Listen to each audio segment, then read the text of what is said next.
આગળ વાત કરીએ તો એએમસીના એસ્ટેટ ટીડીઓ વિભાગ દ્વારા દક્ષિણ ઝોનમાં વિવિધ વિસ્તારોમાં હોસ્પિટલ બિલ્ડિંગોના સર્વે હાથ ધરવા માટેની કામગીરી કરવામાં આવી રહી છે। આ બિલ્ડિંગ્સમાં સર્વેની પ્રક્રિયા જોવા મળશે। 81 જેટલી હોસ્પિટલ્સના બાંધકામની તપાસ કરવામાં આવી રહી છે અને સાથે 27 જેટલા હોસ્પિટલોને નોટિસ આપવામાં આવી છે। પરવાનગી ન હોવાના કારણે સીલ કરવામાં આવી છે। એએમસીના એસ્ટેટ ટીડીઓ વિભાગ દ્વારા દક્ષિણ ઝોનમાં વિવિધ વિસ્તારોમાં હોસ્પિટલ બિલ્ડિંગોના સર્વે કામગીરી હાથ ધરવામાં આવી છે। વધુ માહિતી સાથે સંવાદદાતા મોનિકા રાજપૂત જોડાયા છે। મોનિકા, શું આ સમગ્ર કાર્યવાહી કરવામાં આવી રહી છે, ખાસ કરીને અલગ અલગ વિસ્તારોમાં?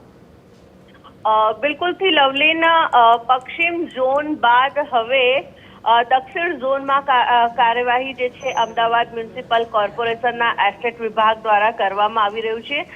જે હોસ્પિટલોમાં બીયુ પરમિશન નથી તેને ધ્યાનમાં રાખીને તમામ જે એએમસીની 8 જેટલી ટીમો જે છે સર્વે માટે બનાવવામાં આવી છે, જેમાં 81 જેટલી હોસ્પિટલોનું જે બાંધકામ જે છે ચેક કરવામાં આવ્યું હતું અને જેમાં 27 હોસ્પિટલોની જે બીયુ જે છે નથી તો તે લોકોને નોટિસ જે છે આપવામાં આવી છે। અને બીજી તરફ જ્યારે વાત કરવામાં આવે તો જે 13 હોસ્પિટલની જ્યારે વાત કરવામાં આવે તો દક્ષિણ ઝોનની અંદર મણિનગર, ખોખરા, લાંભા, વટવા, ઇન્દ્રપુરી સહિતની જે અભિષેક હોસ્પિટલ છે, બેબી કેર ચિલ્ડ્રન હોસ્પિટલ છે, doctor Samir N Shah hospital છે, આશીર્વાદ હોસ્પિટલ છે, હેતા સ્કિન ક્લિનિક હોસ્પિટલ છે, આ 13 જેટલી હોસ્પિટલોને છે આજે અમદાવાદ મ્યુનિસિપલ કોર્પોરેશનના એસ્ટેટ વિભાગ દ્વારા સીલ કરવામાં આવી છે। ને એની સાથે સાથે 7 જેટલી સાઇટો જે છે તેમાં 1,45,000નો જે વહીવટ ચાર્જ જે છે તે પણ વસૂલ કરવામાં આવ્યું છે।